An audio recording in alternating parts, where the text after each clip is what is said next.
Riverside. Oh, gotcha. Oh, no, come back. Hey, everybody. Greetings. There you go. Let's See? go. Hey, party animals. Let's go. Great news. I'm fine. This is fine. I'm good. Sound a little stressed I today. am a little stressed today because we're getting to the point in my life where I realize that I'm about to have a third child, and I'm not emotionally prepared for that. So Well, let's hope Abby is. I think she is. I know she is because she's way more calm than I am. This is temporary. I'm great. Good. People look at me and they go, Saul, you're looking good. I say, thanks, guys. That's really kind of you. I really do appreciate it. I love to see who's actually saying that. Yeah, people Uh-huh. are saying that. Anyway, let's get to the first thing Let's do it. in our show, which is of course the comment section. I'm actually going to try and bring it up here, but if it doesn't work, Hey, this is new tech right here. Yeah, don't make too much fun of me. Does it work? Hey, look at that. Look at that. So first thing on the comment section, we were just watching this video.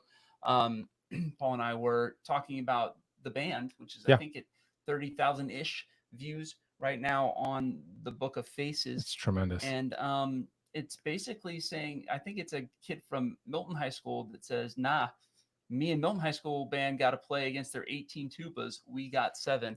And honestly, I feel like I'm the 7 tuba guy and life is coming at me like 18 tubas. But more importantly, I think it's really cool that the kids at Niceville High School have really bought into this band program long term for many years. I mean, how can you not? I mean, the tradition is amazing. I mean, it wasn't there when I went to high school, but everyone looks forward to that drumline session and going nuts in the student section. I mean, it's a huge thing. It makes it rounds every year on social media, whether it's yours or somebody else's.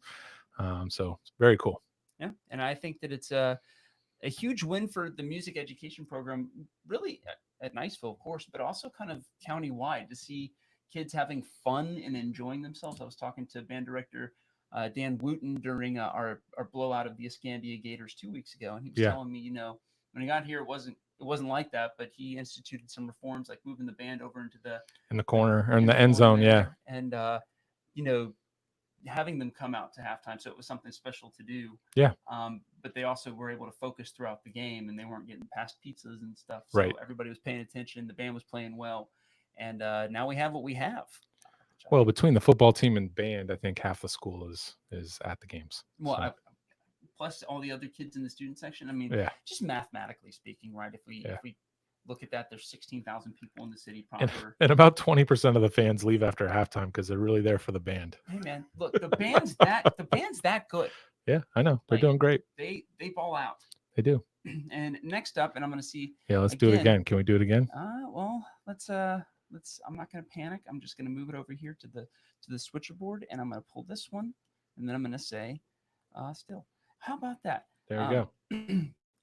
This is from last week's game. It says, I made it through the first quarter. No majorette and band. Rain. Bye. Yep. And so. Well, that was because the football team was handling their business too. It was. I thought it was kind of a funny game because of. It felt like the closest blowout I've ever been a part of or seen. I say a part of, like I was there.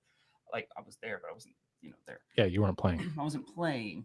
And, the Eagles were so much better than Pine Forest, but it didn't reflect that on the scoreboard there until about the fourth quarter. I mean, it was a 1-score game at the beginning of the fourth quarter. Well, maybe they took their foot off the gas pedal a bit, maybe too early. Yeah, maybe. But, I mean, they ended up taking care of business, 36-14 final score. So big matchup this week. Big matchup this week away, friends. It will be at Crestview High School, and short of a berth, my plan is to be at the Niceville Crestview game. Crestview, of course, taking a hard loss, I believe 14-0 against Choctaw. Yeah, that was at Crestview too. So yeah, they've got to win. Crestview's got to win this game to have a real chance at a solid playoff position. And we still got to play Choctaw too. And we play Choctaw the week after. Yeah, so, it's gonna be a tough 2 weeks. It's gonna be a slog, as the kids say. I don't know if the kids still say that. They don't. A Vietnam era. That's just you. Well, that sounds about right. And then finally, talking a little bit about Strange Cult closing. They announced last Thursday that they were going to be closing that day. They're moving over. They're focusing their efforts on the Pirate City Brewing Company over in Fort Walton Beach, the ownership group that's doing it. And so, if you're looking for another venue to drink beer that's not Third Planet, it's going to be the Bayou Pub is now a That's right. how it's not a tap room, right? Yes, no, it's a It is tap room. Yeah, Okay. it's over there in Central Parton. It's behind PB&J. And so it looks like, from what I can read, what I've told from the Brewers Association stuff I've read, the market for craft beer is kind of leveling out, right? It's had this explosive growth phase that most business sectors, is that fair to say, go through? Sure. And now it's on the stabilization, kind of getting used to business as usual kind of vibe, as it were. Yeah. I mean, I think it's good that Niceville's got 2 options still. Obviously, Third Planet has a bigger footprint, but Bayou Pub's gonna, allow you to have a variety of different types of beer from all over the country, and the fact that PB&J is right there to serve food is nice. Yeah, so everything that's going on Parton is really good. It's another opportunity to have a place to corral as a community and get together. Fun third space. Yes, that's right. So speaking of, I guess, creating jobs and having jobs in businesses, our big topic today is whether or not Okaloosa County should give property tax breaks to companies that create jobs. And so this idea comes up because of a item that will be on your ballot in November.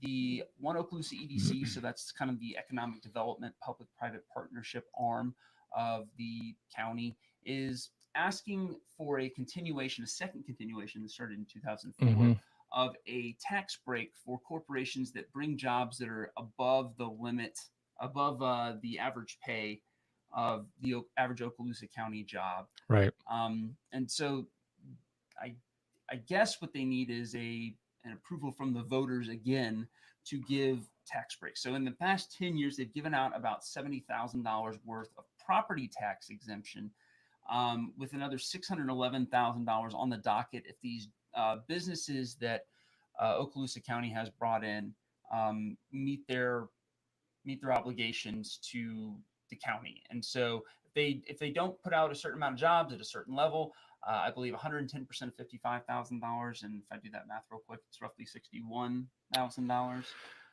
per job, and keep their footprint in the county. They don't get that tax exemption. Anyway, that's up for vote with you guys on the ballot in November. And I'm glad they're doing something. I'm glad there's something to be seen out there to kind of help businesses and to bring businesses in. I'm just not sure this one's really been working. So that's where I'm at with that. Whether it should be on the ballot. I mean, it's on the ballot because we had a vote on it. Whether it's yes or no, I'm not sure it's going to actually make that big of a difference. I am, after listening to Commissioner Nathan Boyles, the one lone opposition vote on this I guess debate or discussion, that when it came before the commission to put it in front of us voters, his big thing is he kind of thinks it's kind of wasted money because it's not really an incentive for some bigger companies. I mean, we're talking like 200 plus employee companies is typically some of the bigger names. So everybody from like Allegiant to Beast Code has taken advantage of this, but $71,000 to Allegiant is one flight. It's a drop in the bucket. Yeah. And so it's something that the county's giving away, but it's not necessarily incentivizing Allegiant. Like Allegiant didn't come here because they got $71,000 off of property taxes. Like that's not. Well, and a lot of these businesses, they rent, right? So it's, I mean, you're not giving them to the landlords that are renting them. So I'm glad there's something, and it'll probably get voted on and probably pass again since it passed previously. But I don't know. I think the government should be doing something different. The last time it passed 75% approval. Yeah, I mean, why wouldn't we pass it? But I mean, it's not really doing exactly what it was intended to do. Which is actually attract new businesses. At any significant level. Yeah. So we will see how that one turns out. But as we move forward into today's discussion on Paul and Saul, we're going to talk about a couple of stories that we've got coming up. Finishing up a story about a lawsuit between former firefighters over at the city of Niceville and the city of Niceville itself. These former firefighters were fired, or that's what they say. They were summarily terminated And so they are suing for their jobs back and back pay. And the city, of course, is going to have to defend themselves in this lawsuit. But it's Yeah, it's an unfortunate situation. I don't think we have a lot of information to go off of to make a decision either way, whether we agree or disagree with the firefighters. I don't know how this works in employment law. We should probably talk to an employment law lawyer. But from what I hear, Florida's a right to work state and a right to fire state. So I'm not sure there's much leg to stand on, but I guess it'll play out in court and we'll figure it out. indeed. And then got a note from the daughter of Omer Foley, who is turning 100 this year. We have a lot of people turning like 100 plus Wow. in the last couple of months, and I'm wondering if summer birthdays are like kind of I don't know. the secret sauce. If so, I'm so in there. I'm You're gonna be you're 120. still in your 30s. You'll probably live to 120. Yeah, 120. So that'd Probably be will. 90 years. What is 90? So 2114 is Yeah. my death date. I mean, I'm not putting that on you, but like, it's still pretty cool. I I mean, wish you would put that on me. no. That because I hope you live long and prosper. I kind of put myself out at like Yeah. 90 at the most.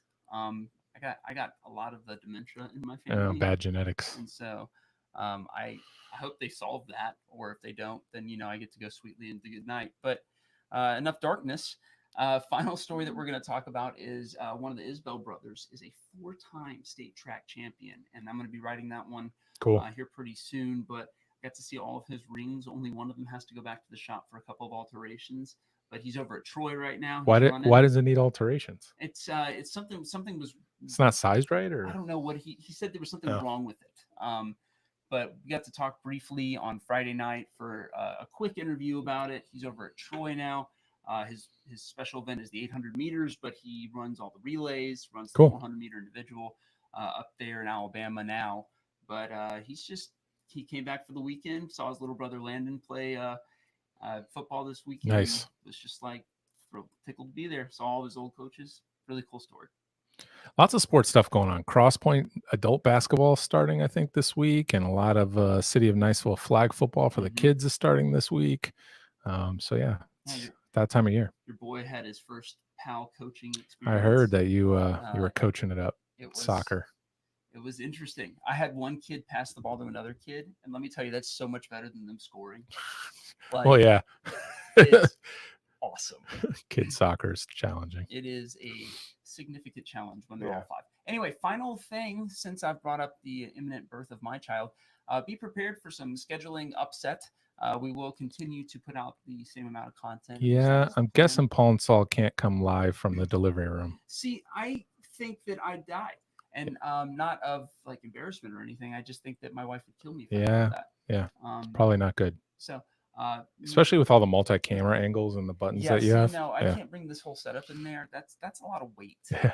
And so we may have a weird hiccup in our scheduling, but in order to. Are we publicizing the name for everyone to hear? Oh yes, James, after my granddad.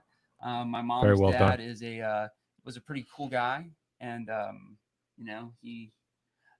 I was told this once, and it kind of always stuck with me, that a man never truly dies until his name's said for the last time. Oh, that's cool. And so the way I look at it is that, you buy another generation. Well, not only that, right? So like if my granddad was born in 1933, right? Yeah. And so James is going to be born in 2024.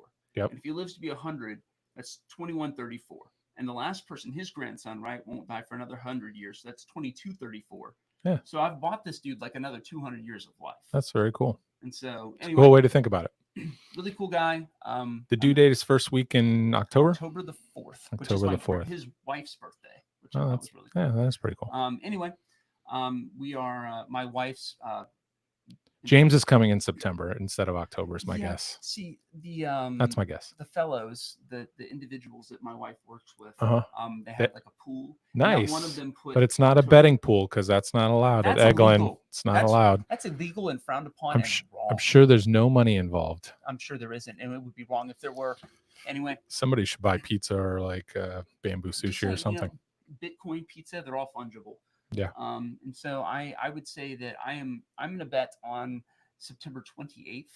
Okay. Is my day. That's all right. Well, that's less than 3 weeks, man. That's right at 3 weeks. It's the feast of Saint Wenceslaus, who is the king of Bohemia, and we're Czech. And so, Well, I did not know yeah, that. good King Wenceslas looked I out did not on know on the that. Feast of Stephen. Oh, one other thing I wanted to say live. There's going to be an information meeting for the Catholic school. Yes. I won't say the name because I already know the name, but they're going to debut the name. And It's St. Wenceslas? no, The no, Academy of St. Wenceslas? no, Oh, no, that's too bad. no. But it's coming up next weekend. So look for flyers. Look at the bulletin at Holy Name of Jesus Catholic Church for more information. And my understanding is that they have a meeting next Sunday as well. I guess that's what I was pointing to. Okay, got Yeah, it. Well, the anyway, meeting next Sunday. if you're interested in Catholic schooling or private schooling in general, There you we go. Sunday. That's it. We're done. I think so. We can have a short episode. That this was week. really fast.